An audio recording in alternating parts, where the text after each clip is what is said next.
Okay, perfect. Hey everyone, welcome to Piano Tech Radio Hour. I'm Ethan Janney, your host of the show. If you're out there on Facebook and YouTube, get yourself settled. We'll begin momentarily. We're letting the folks into the Zoom room as well here now. I'd like to give folks a chance to see that things are happening. Get yourself into the situation, into the room, and we'll get started momentarily. I'll also introduce the program to give some context for everything.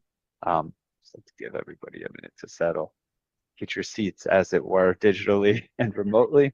I've got a wonderful guest for today who I'll introduce momentarily. Again, this is Piano Tech Radio Hour, and if it's your first time here, I'll intro the program. If you're there on Facebook and YouTube checking things out, we'll always try to put in some links into the chat there, which will allow you to jump into Zoom. So you can be a little closer to the action. You can chat with your fellow participants and be a little bit more involved. So look out for those links. We'll put those in there and you can join us in Zoom. And without further ado, I will introduce the program and our guests. So I will say welcome to Piano Tech Radio Hour. We gather here every Saturday to meet with and learn from the most fascinating and knowledgeable folks in the piano world, including manufacturers, rebuilders, musicians, makers of other instruments, and of course, piano techs. Our mutual goal is to become better at our craft, to help each other, and to create an ever more musical world together. Piano Tech Radio Hour is brought to you by Piano Technicians Masterclasses, an online learning resource that brings you cutting-edge instruction for piano industry masters without leaving your home. You can find out more at pianotechniciansmasterclass.com. You can also subscribe to Radio Hour for just $16 a month. You get direct access to each week's private Zoom call, as well as all the archival recordings of over 200 episodes in our member area. You can join using the link bit.ly/join PTRH. That's bit.ly join PTRH. Also like to give a quick plug to the podcast, the audio only version of the program.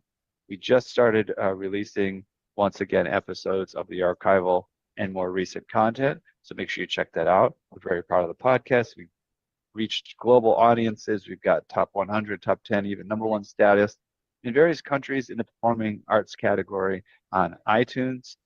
So look out for new episodes there and stay tuned and listen in the workshop, in your car, doing dishes, working out, whatever works best for you. We're going to be there for you.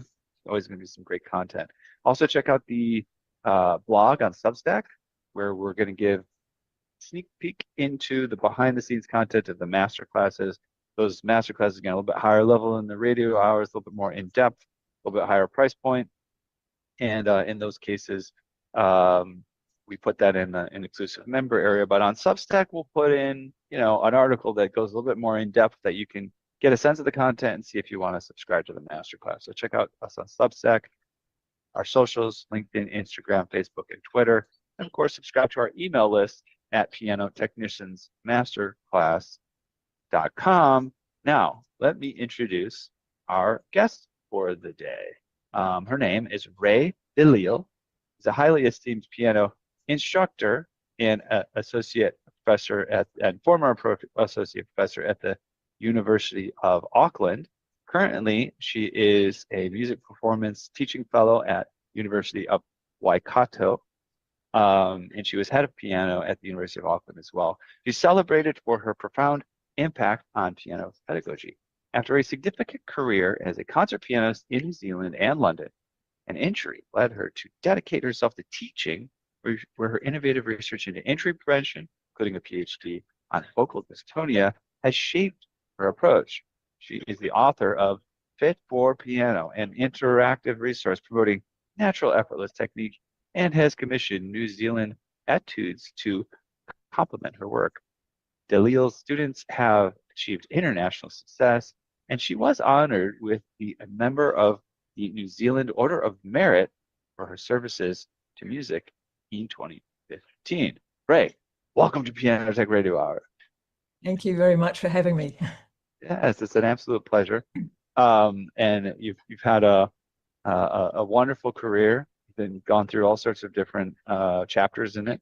And I would love to, as I often do with our guests, reach back into the archives of your story when you were a child. What were your first encounters with music, and when did you first start to notice that, hey, this might be my life?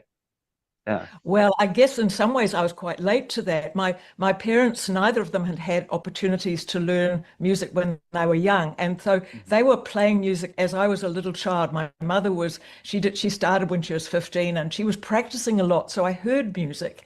And my Mm. dad used to play violin, and he actually taught himself the flute and the oboe and the clarinet. So he was sort of mad on music, but he wasn't a musician.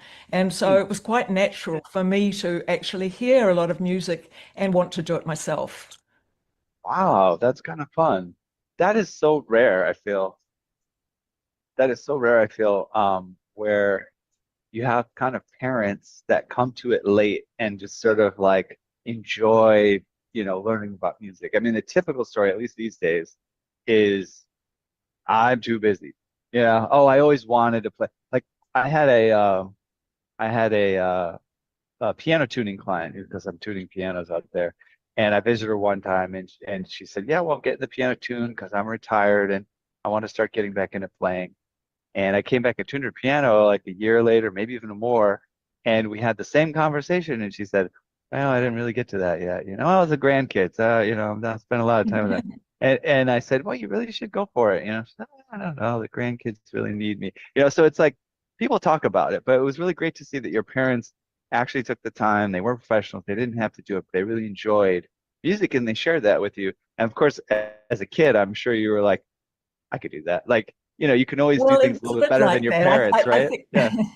I think my mum, my dad used to want her to play accompaniments for him, and she found it quite hard. And I think Mm. she thought, well, if I learned, maybe I'd be able to do that for her. And I think, as she always said, it went a bit far.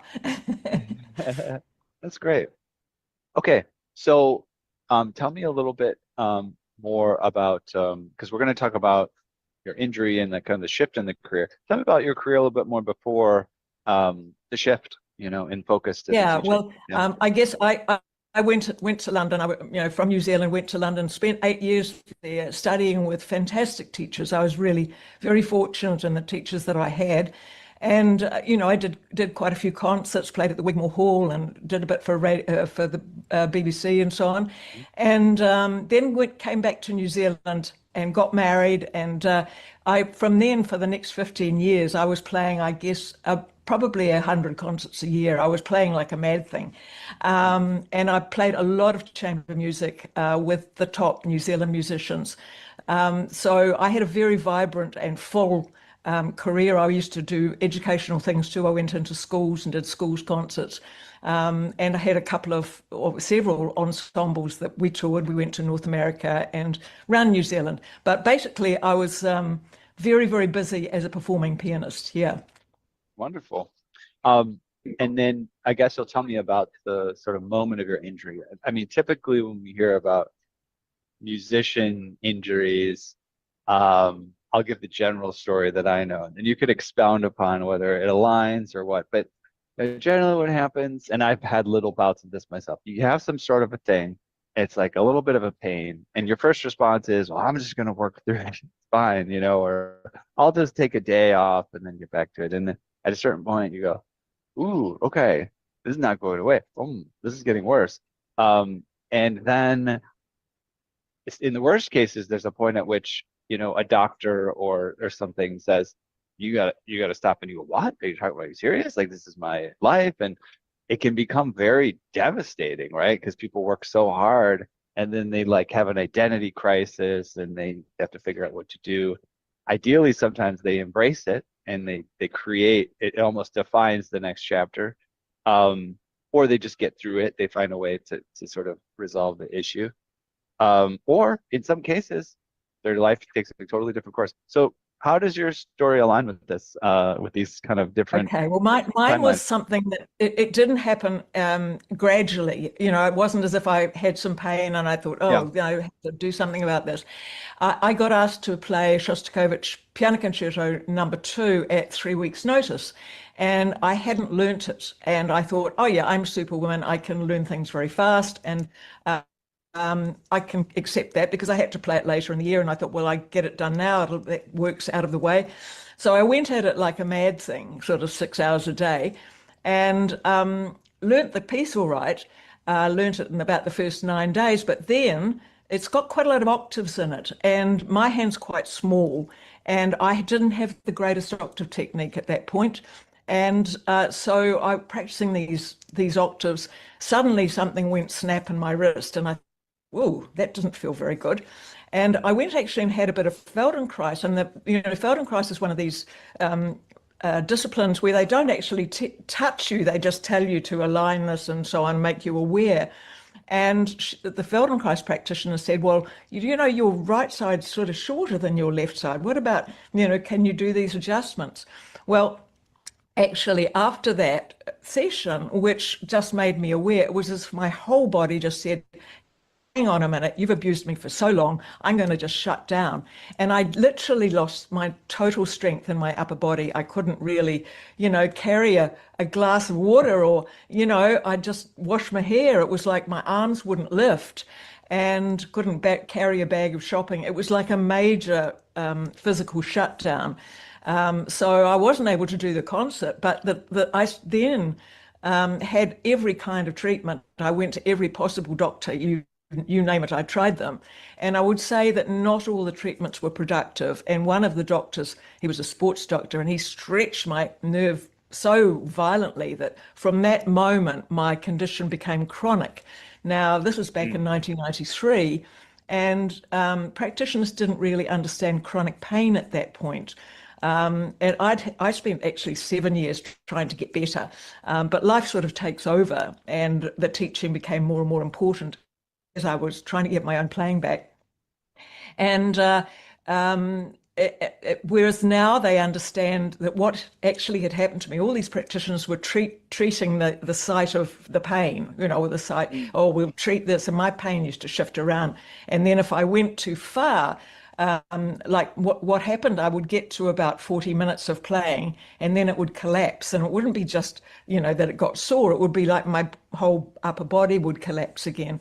So that was something you just couldn't play through it. It wasn't like you couldn't play through the pain. That didn't happen. So like trying to walk when your foot falls asleep or something. Yeah, it was, it was very distressing, as you can imagine. As you said, it's your whole identity. My identity was playing the piano, and that was who I was. I was Rae de Lisle, the pianist. I didn't know who else I was. So I had to kind of reinvent myself. And the interesting thing is that now they understand chronic pain, whereas in 1993, it wasn't so well understood that it's actually a neurological problem. And what I had conditioned my body to understand was that if I played for more than 40, 45 minutes, it was going to put up the alarm bells and the pain would go everywhere. And it's like with chronic pain, these alarm signals go to different parts of the brain until the whole system can shut down again.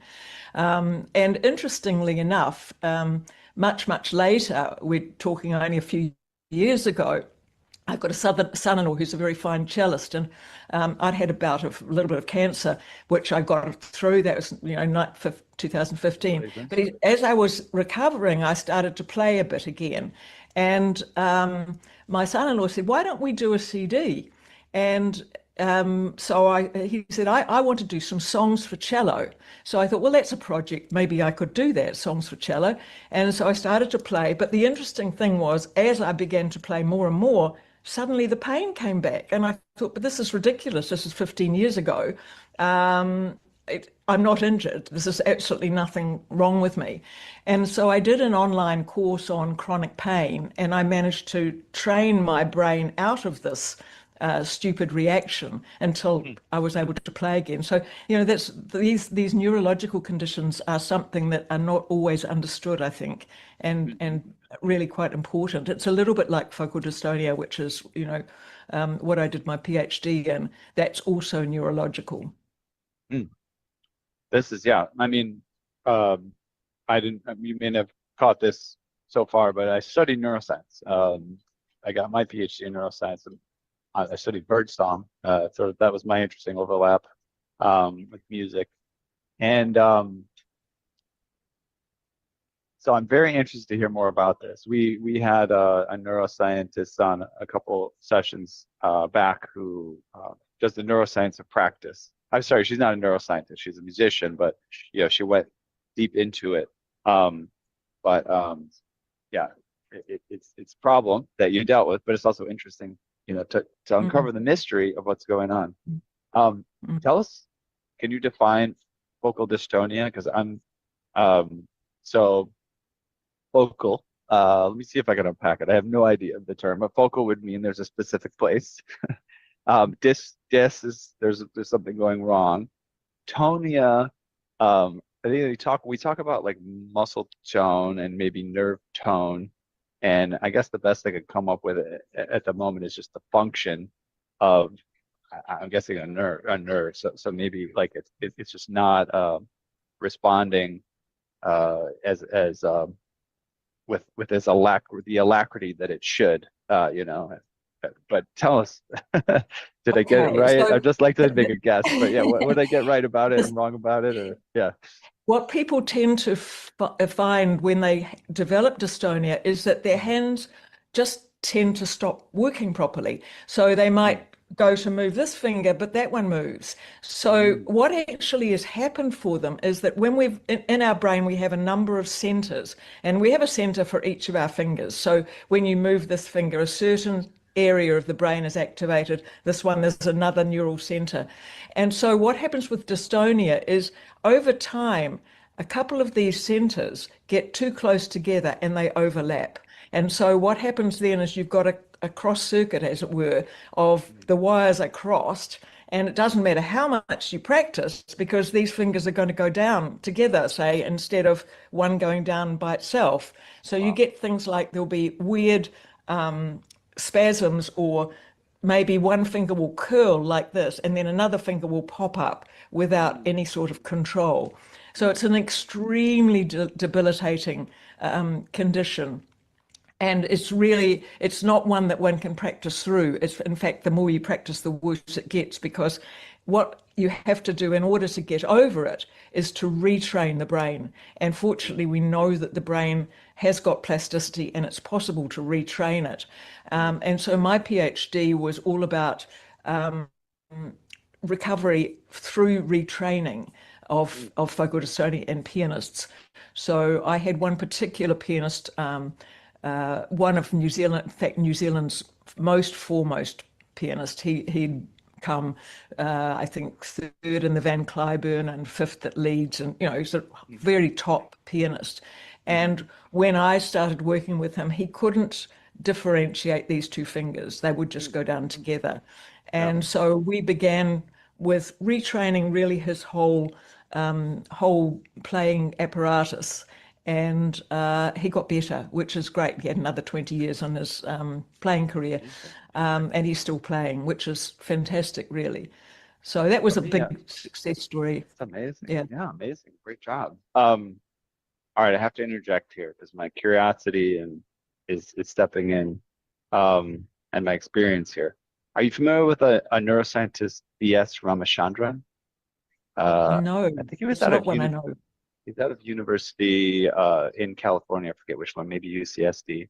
I want to tell a story that sounds similar. May not be similar, but first I want to ask you about there's pain. There was pain involved in this In focal disorder for you. dystonia, Yeah. focal dystonia is usually painless. So they Painless. don't Okay. get the pain, they generally don't get the pain They don't warning. get the It's pain. just a Okay. lack of function that happens. Mm, And, it's like they look at their hand and think, what's going wrong? I can't, mhm, mhm. I can't do what I normally can do, what I've done all my life. Okay. So it's very, very, very disconcerting for a sufferer. And your personal issue was or wasn't focal dystonia? Did it have an No, aspect of mine it? was chronic pain. And I Chronic pain. think, Okay. chronic pain is a little bit different. In fact, quite different. Mhm, It's not specific like that. It's much more general, and it is pain. It's mm. a different kind of A condition, different but thing. it's neurological, not it can start physically, but it Okay. ends being neurological. All right. Well, I'll tell this story that I know. It's relatively well known at this point. I think it's been told for maybe even decades at this point. But um, it has to do with phantom limb syndrome. So Mm, you have people who have an amputation of like an arm, let's say, And what happens is they get pain in the phantom limb, oftentimes when they're trying to move it, right? It doesn't exist, but they're trying to Mm, move it. And as that's going on, right, just like in their head, they're imagining it moving. I think there's pain occurring. And what they uncovered, and I'll recap this loosely because I don't haven't done the research recently, but basically they discovered that the pain that arises is due to the mismatch in the signal that goes back to the brain about what's happening. Yeah, so mm, you mm. think you're moving your arm, but the signal's going back, the arm's not moving, and then that somehow is triggering pain. And it's a neurological pain because there's nothing really going on to hurt you, but you're feeling it. And the solution that they found, which is very creative, is that they would give the patient who had one arm a mirror to put Mm. in between, and they would have them move the arm that works and look in the mirror and pretend like they're moving both arms at the same time. And the fact that the brain got a signal that an arm was doing what it wanted it to do, even though the arm didn't exist, started to help relieve the pain. So I don't know if there's any overlap with what you're talking Oh, about, but I sure. could, And yeah. a lot of people, I think, have used the mirror techniques when trying to train people like with dystonia. And one of the things that I did in my study, I had a cellist, and her dystonia was in her vibrato. She couldn't control her vibrato. And so what we did was we trained the other hand to do vibrato in a different way. And that training of the wrong hand, with a healthy hand, then went over and helped her to retrain the injured hand. And we did a lot of that with the pianist that I used in my PhD study, where we actually worked, because nearly always their technique was, in my view, not absolutely optimal. And so there were things that I felt what could be adjusted. And so we did that with the healthy hand, and then that transferred to the injured hand. So that whole thing of the brain being able to send signals across, and you can deceive it.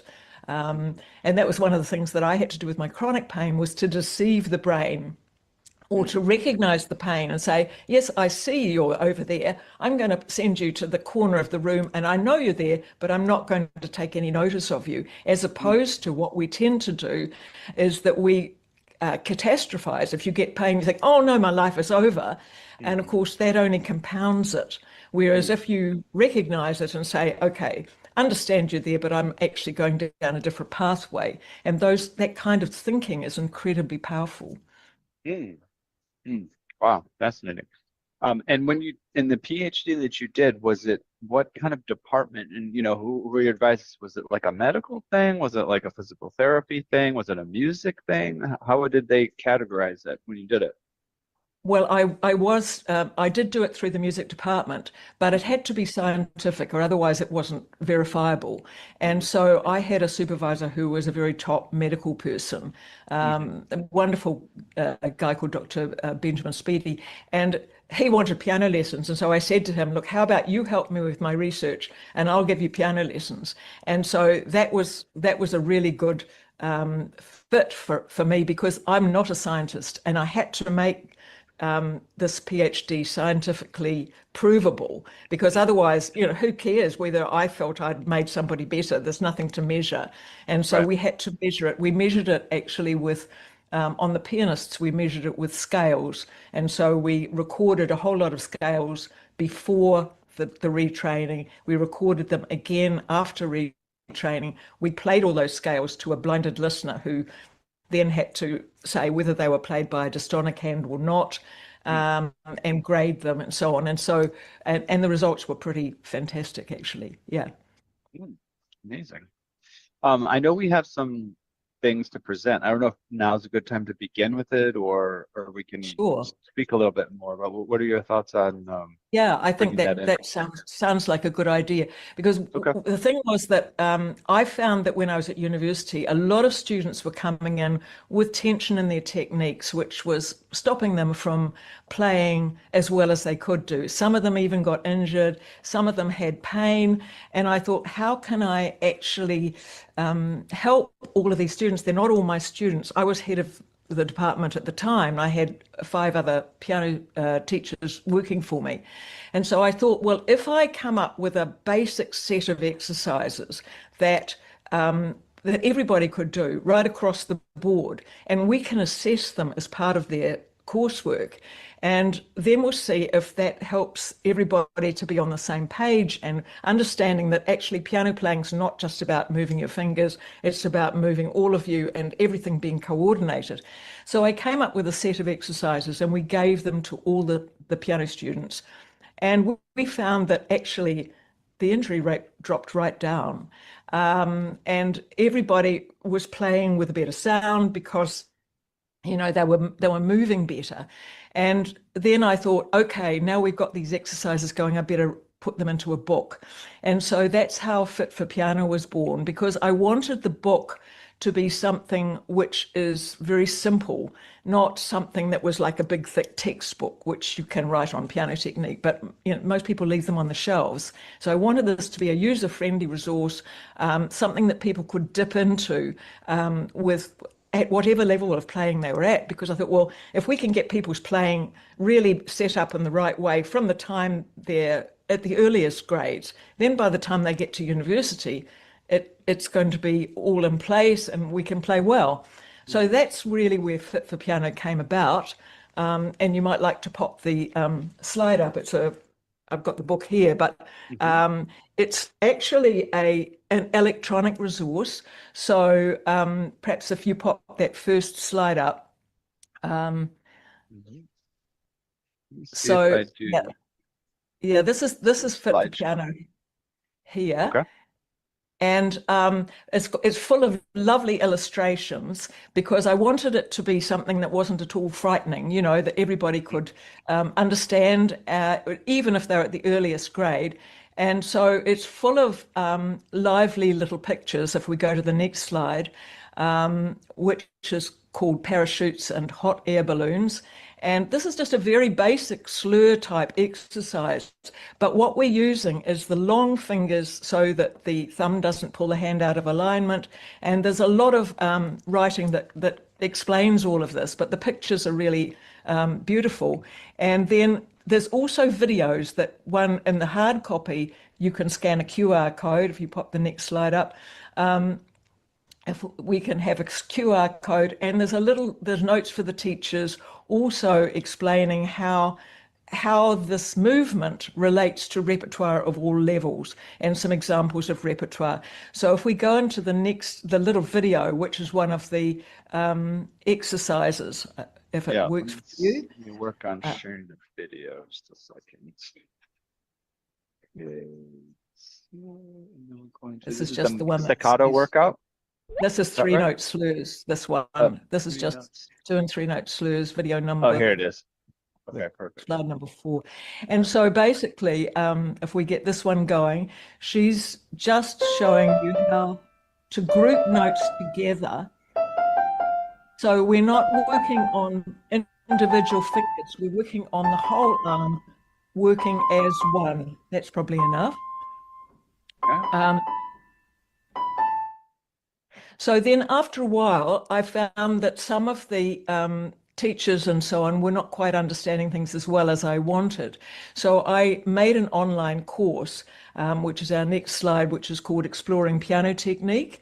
Now, in Exploring Piano Technique, I've got 9 hours of video, which have I take every aspect of piano technique, from gesture, playing staccato, legato, scales, and so on, and probably a half-hour lesson on each. And at the end of the lesson, there's a workout, which is the next slide that we have here, a printed workout, and also with that goes a video where you can play along with these exercises in real time. So if I play the next video, This is Melody. She's been my right-hand person through the whole of Fit for Piano journey, and she has put together the electronics of the course and of the book.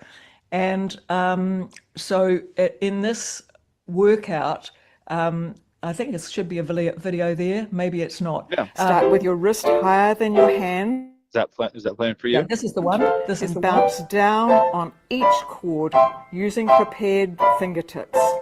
Keep your hand near the keys and feel that you have electricity in your fingertips.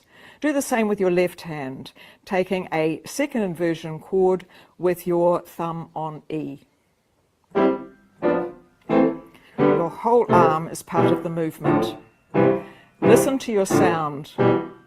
It should be light and crisp, but still have some resonance.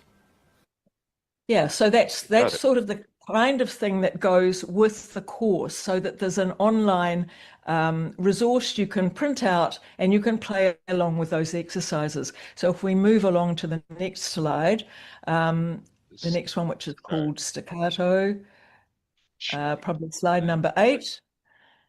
And okay. You see that? Yep. Yeah, this is the little one called trampoline bounces, and that's exactly what she was doing in that video. Just a very simple exercise, but a nice picture of a guy bouncing on a trampoline, which kids can understand, and that's the core of the movement. And then we need different kinds of staccato. So if we go on to the next slide, sometimes we need staccato to be done with a sort of sweeping movement, which we can play on this one, where again, she's using the whole body, not just the fingertip, because we just use the fingertip to do finger staccato. It's liable to be quite sort of stiff, whereas here you'll see that she can use her whole arm as part of that movement. If you just play that one. And so we're using a repeated note. And I find this exercise fantastic because it activates the end joint of the finger and gets it so you can play really, really fast and light.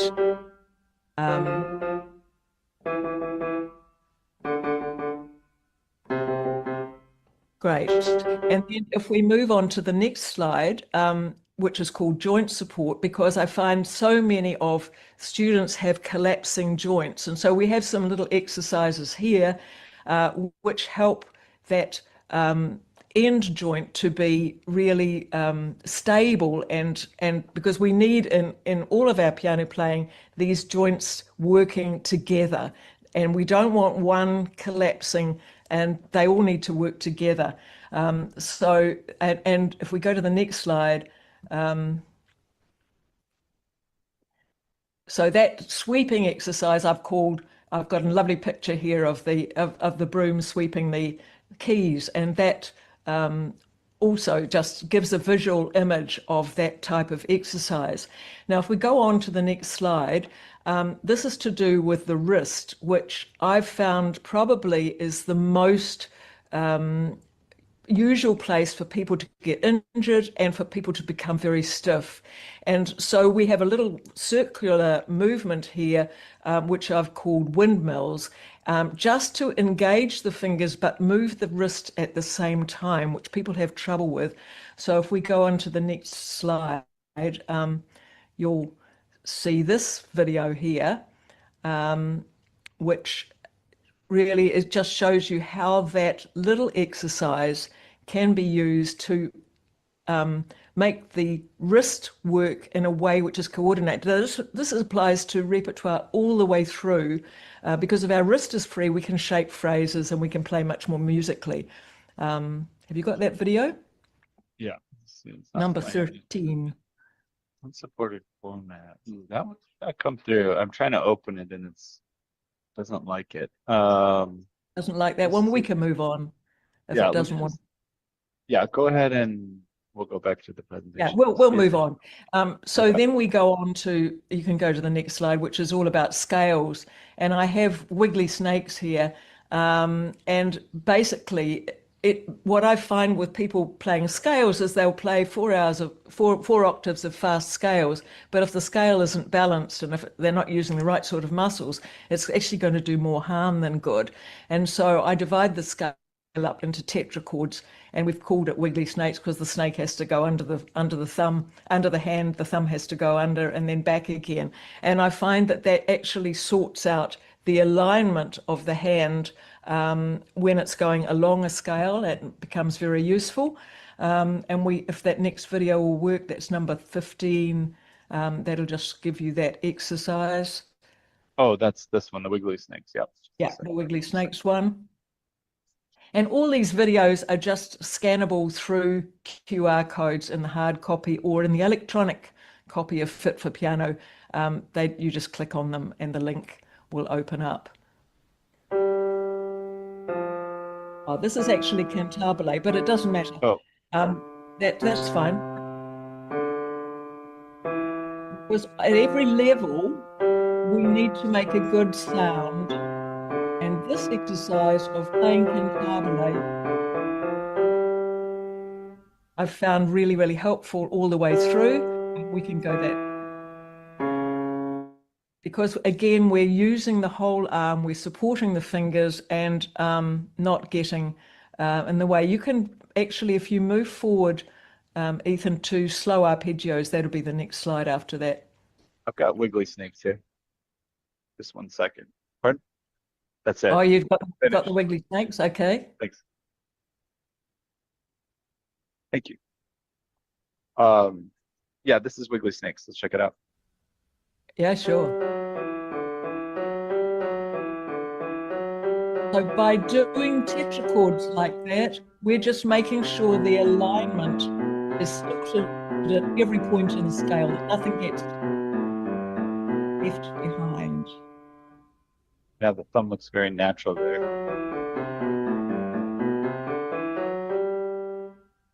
And that really helps the scale to be balanced all the way through. And if the scale is balanced over 1 octave, then 4 octaves is no problem.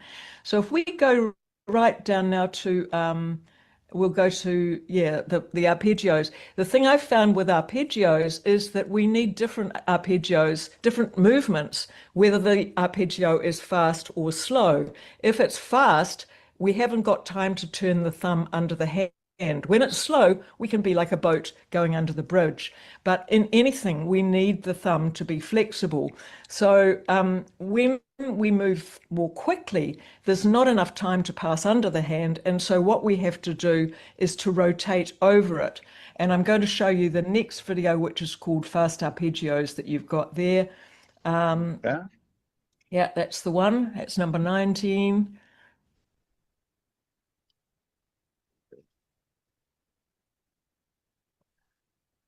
And if this one will play for you, is this one not enjoying? Angel's Wings, I think was the one that we decided. No, this is called Fast Arpeggio number 19. Okay. Oh, here it is. Ooh. Oh, okay. That one's not playing either. That one doesn't want to play? No. Okay. We'll check back in now. Okay, let's move on, because the other thing I wanted to improve in all the students was the actual sound they make, especially, here we go. Is this our fast arpeggios? This is just the slide of it. I don't have that's fine. We'll go on to angel swings. Now, what I found is that so many students will play a really harsh sound because they descend too quickly into the keys. And so what we have to do is to use the whole arm in a way that's free from the shoulder, because the shoulder is a much slower muscle than the forearm, which is where you get the harsh sound from. And so in this exercise, which is called angel swings, this works really well at helping the student to engage the whole arm as a unit, and it makes the sound a whole lot better. So I don't know whether that's going to play for you or not. Yeah, I think that one will. And I also can get the last one to play. There was a certain issue in the way that I was sharing it. Just a second. Share this. Okay, here's the angel swings. Yes, so this is the big arm movement, which really helps. Circle in the opposite direction. So this time you'll start by playing forward into the keys, making a rainbow to reach the ends of the keyboard, and then playing that chord with a downwards movement. Make that movement continuous. Keep your hands near the keys, but make these big circular movements with your arms.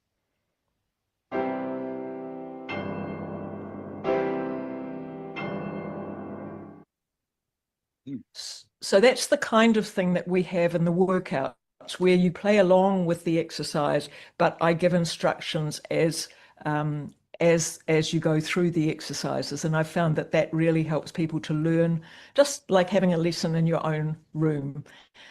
So that's a very Let me helpful go one. back to The angels. arpeggio one? Yeah. Yeah, I've looked at angel swings, and there was one more that we missed. But let's do Number this 19, the first. fast arpeggios one. Okay, let's do this. Where? Here. Okay, I don't think we saw this one yet. Here we go.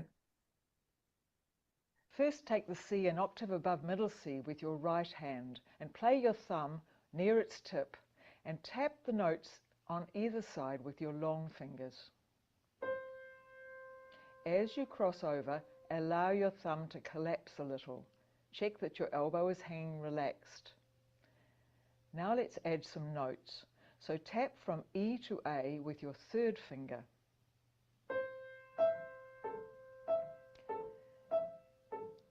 And then with your fourth finger, tap from F to A.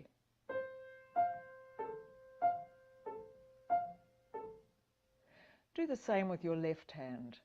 Silently tap first. So pivot on C with your thumb and over and tapping those notes. Then play the notes from E to A with your third finger. And then from E to G with your fourth finger.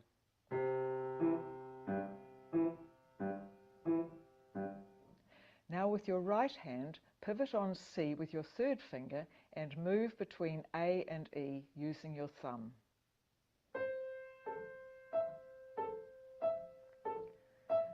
Now play the C with your fourth finger and tap from G to E with your thumb.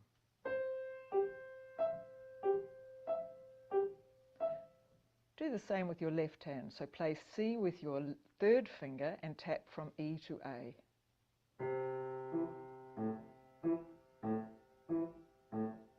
And then play the C with your fourth and tap from F to A.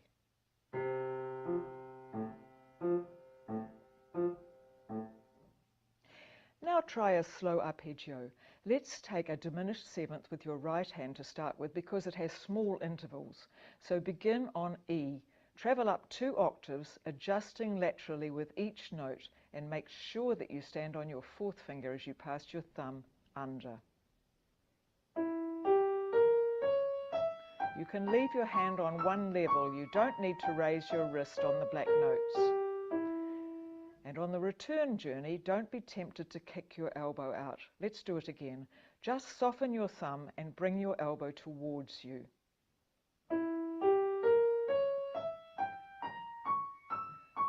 Release your thumb in the direction of playing and make sure your other fingers release as well.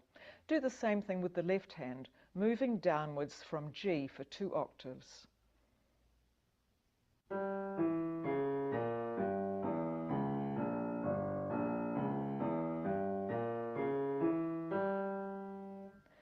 Now take 2 octaves of B major with your right hand. Here your thumb will be over the white keys because we're having black notes.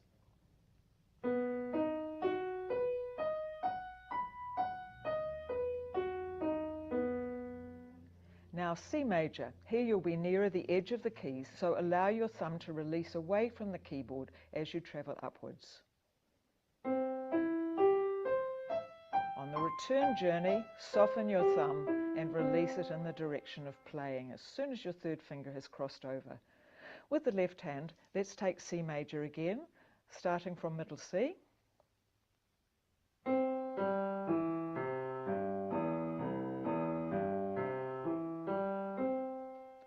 And then let's do D flat major.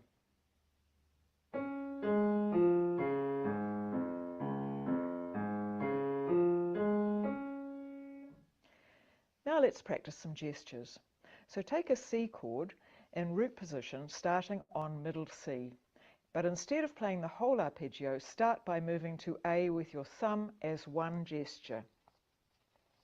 Then to the next note, and then to the C with your thumb, and then the whole 2-octave arpeggio. On the return journey, start on the G, increasing the interval first to B, then to A, and then G. And then the whole arpeggio starting with the C. In order to make the left hand a mirror image of the right, take the second inversion chord. So 1, 2, 3, 1, starting on a G and finishing on a B. Ethan, you can stop this if you feel. Then to Sure. A. No, but it's interesting to watch the progression of it. Yeah, sure. You can carry at whatever. No, I'll go back to the PowerPoint.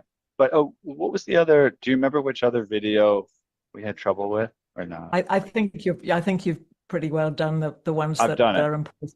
Yeah, Okay, I think so. perfect. Thank you. Yeah, yeah. Okay, there's a presentation back again. Yeah, yeah. So at the end, it just shows you how you can find us, Fit for Piano, on Facebook. I'm putting up little clips all the time, little teaching clips, and we're also offering a 20% discount on the course, which you can get with the code Fit for Piano Club at the checkout. So Wonderful. Thank you for that. Would you say is your kind of core audience, that's interested in this, or the ones that you find get the most out of it? Is it children? Is it, adults at a certain stage in their process? Yeah, where do you find people are responding the most? I think it's useful at all levels. That was what I really wanted. And in the playing examples that I have in the book and in the course, you can see that it actually applies. It doesn't matter whether we're playing Twinkle Star or whether we're playing a Brahms concerto. The actual movements that we need in order to play well are the same. And so the exercises are still being used at the University of Auckland as part of their coursework.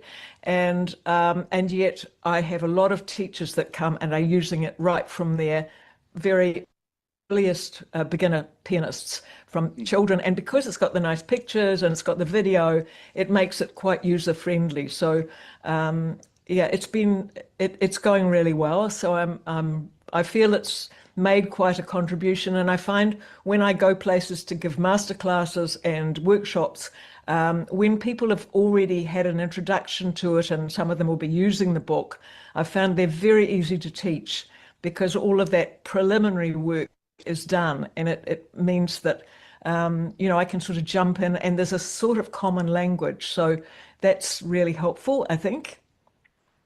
Wonderful. We're going to be wrapping up here in maybe 5 minutes or so, but in the meantime, anything you haven't shared so far that I didn't ask about, we didn't explore, that you think's worth touching upon? Yeah, maybe we could touch just briefly on the Fit for Piano études, which we also have now published. And what I did here was to ask 12 New Zealand composers to write an étude based on a specific exercise out of the book.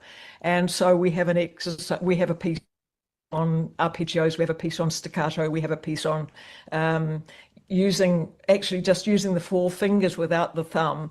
And these clips are actually on my YouTube channel of the pieces, so they're available too.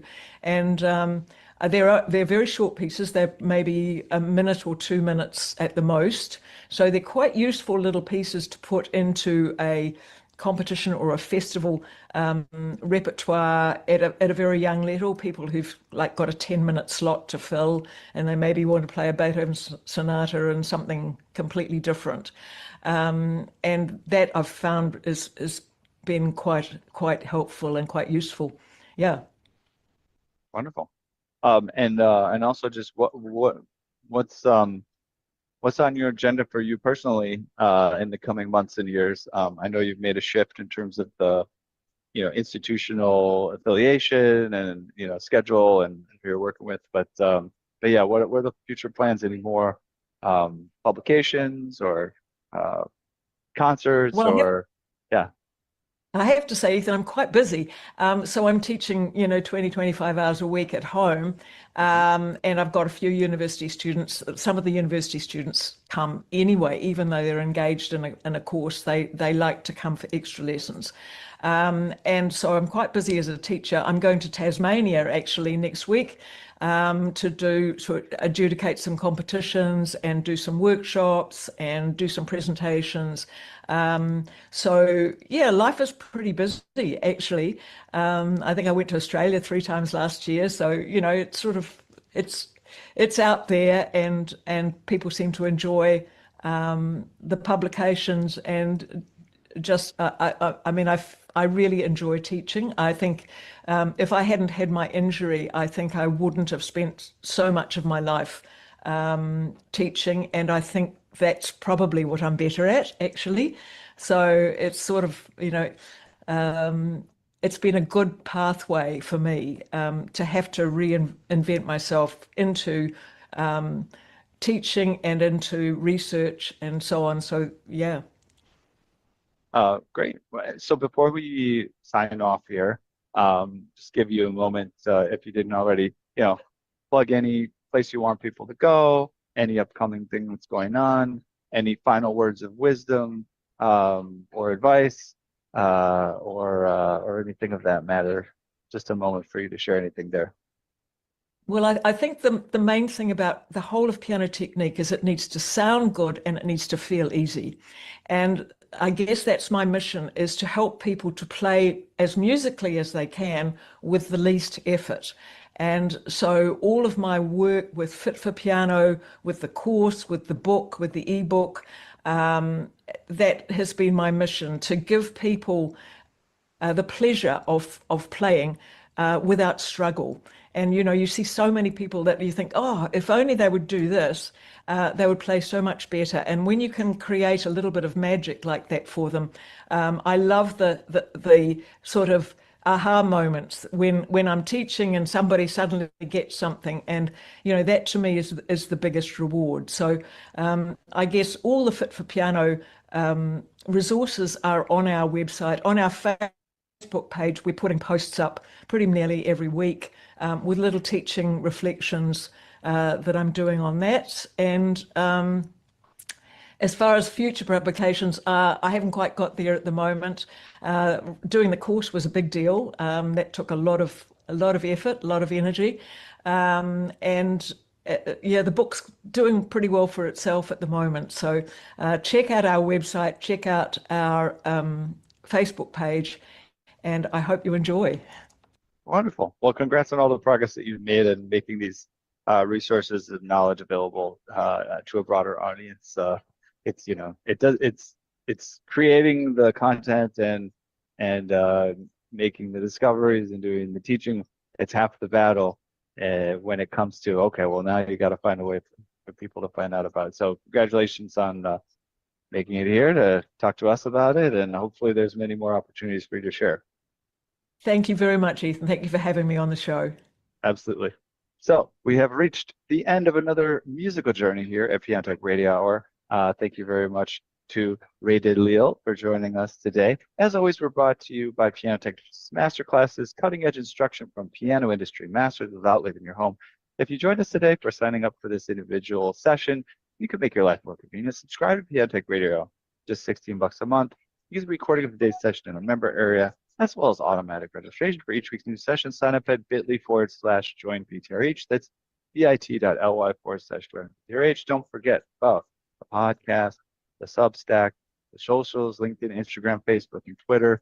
Our monthly masterclass. Our next one coming up is on the neuroscience of practicing, which is interesting overlap with what we just talked about today. And other than that, go to our website and sign up for the email list. Hopefully we'll see you all again next week. Thank you very much, everyone. Bye-bye.